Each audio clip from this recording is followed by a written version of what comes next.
হঠাৎ করে খবর পেলাম রেড রোডে নাকি নামাজ হবে। শুনেছেন তো নাকি? এটা সাজানো নাটক। কেন ওই দিল্লি চলে যাও, না সব থেকে বড় দুশ্মন আমি হব বাংলায় আন্দোলন করলে, এটা মুসলমানদের বুকে লেগেছে না লাগে না? যারা এর দল করে তার বুকে লেগেছে, লেগেছে না লাগে না? আর যে কটা মুসলমান এর দল করে ঈমান নেই, একদম মারতা মারা বেঈমান, ও কটা কথা বাদ দে না, ও কটা কথা বল ছেঁচেরা একদম।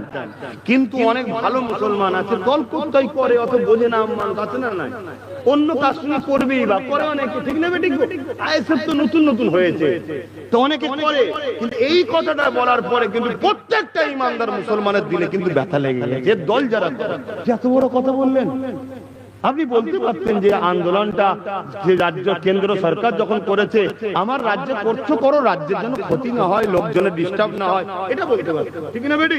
এটা সবার লেগেছে। ও বুঝতে পেরেছে যে আমার তো বিরাট বড় ক্ষতি হয়ে যাচ্ছে, সে কি